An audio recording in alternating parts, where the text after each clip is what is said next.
Assalamualaikum warahmatullahi wabarakatuh. Salam sehat, semangat belajar luar biasa. Jumpa lagi dengan Pak Yopi di sini dalam mata pelajaran prakarya. Kali ini kita akan melanjutkan sesi pelajaran berikutnya dalam aspek kerajinan. Adapun materi yang akan kita bahas mengenai pengolahan bahan serat. Kalian simak penjelasan berikut ini ya.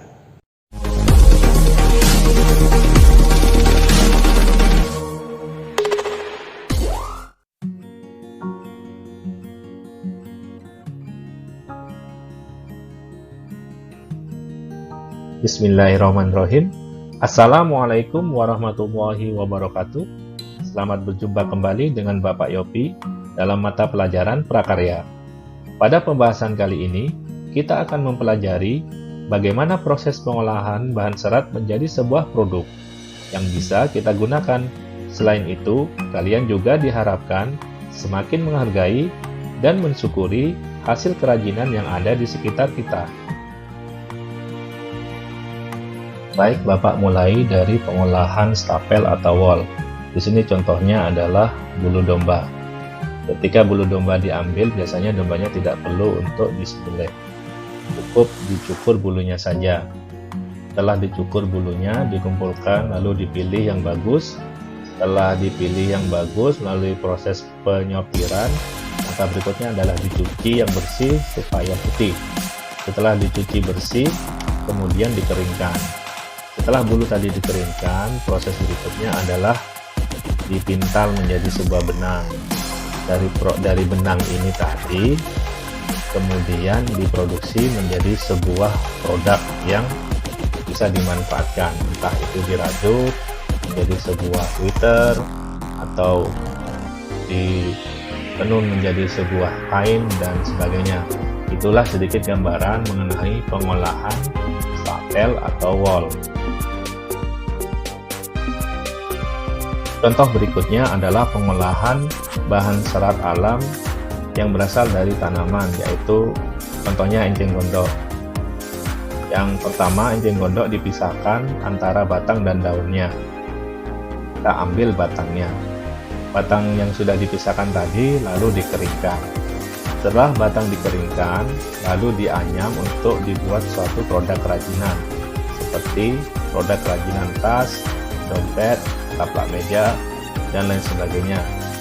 Itulah contoh gambaran pengolahan enceng gondok.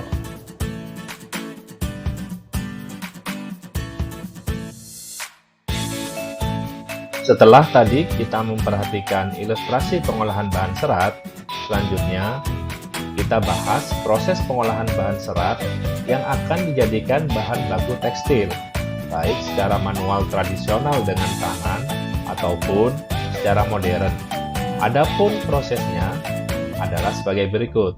Yang pertama adalah pemintalan benang, kemudian penggulungan benang, kemudian pencelupan warna, dan yang terakhir adalah penenunan benang menjadi kain.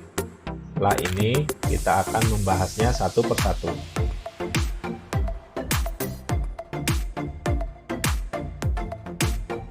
Proses pertama adalah pemintalan benang.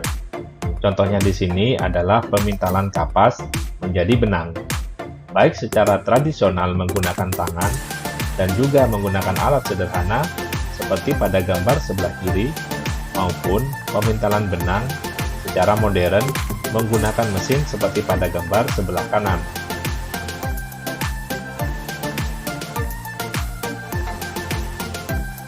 Berikutnya, setelah benang dipintal, langkah selanjutnya benang digulung menggunakan alat penggulung benang supaya tetap rapi, baik secara tradisional seperti pada gambar sebelah sisi kiri maupun secara modern dalam skala yang sangat besar seperti pada gambar di sisi kanan.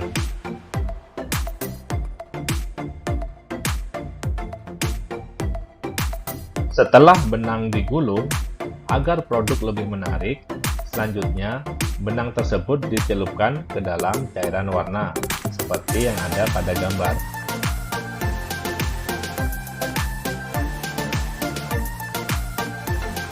Setelah diberi warna dan dikeringkan, proses selanjutnya adalah penenunan benang menjadi kain. baik penenunan secara tradisional maupun penenunan secara modern. Itulah 4 proses pengolahan bahan serat menjadi kain. Setelah menjadi kain, agar bisa menjadi produk yang bisa dipakai, digunakan, ataupun bisa kita nikmati fungsinya, maka dalam membuat suatu produk dibutuhkan teknik-teknik dasar keterampilan, yaitu menenun, menjahit, dan mengikat.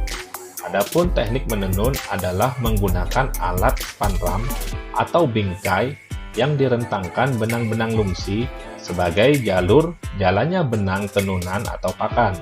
Sedangkan menjahit adalah pekerjaan menyambungkan kain dan bahan-bahan lain yang bisa dilewati jarum jahit dan benang.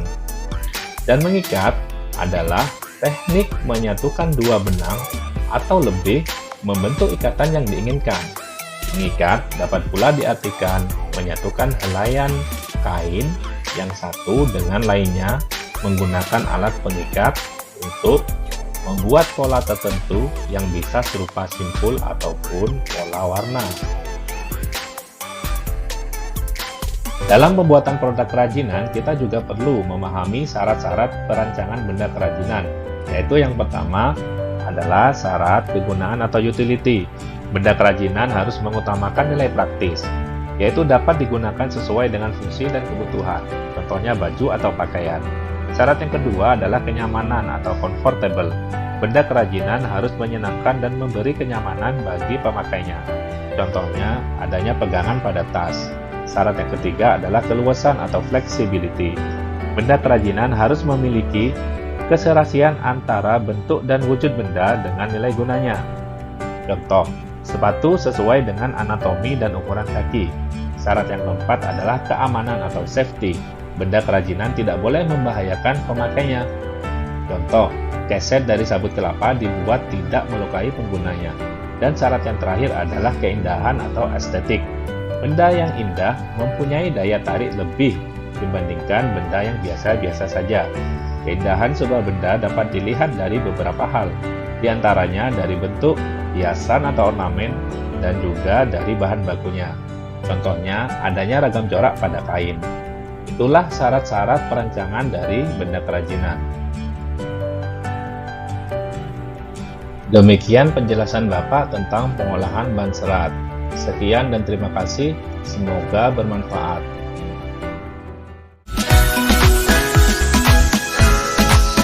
Baik anak-anak, demikian tadi penjelasan mengenai pengolahan bahan serat. Semoga kalian bisa memahaminya dengan baik. Jangan lupa, jika kalian ingin menambah wawasan tentang pengolahan bahan serat, kalian juga harus membaca buku paket prakarya yang sudah kalian pinjam dari perpustakaan. Atau juga kalian bisa mencari informasinya melalui internet. Setelah ini, kalian kerjakan tugas yang Bapak berikan. Tetap semangat belajar ya. Sampai jumpa lagi dengan materi pembelajaran Bapak di kesempatan berikutnya. Salam sehat, semangat belajar luar biasa. Wassalamualaikum warahmatullahi wabarakatuh.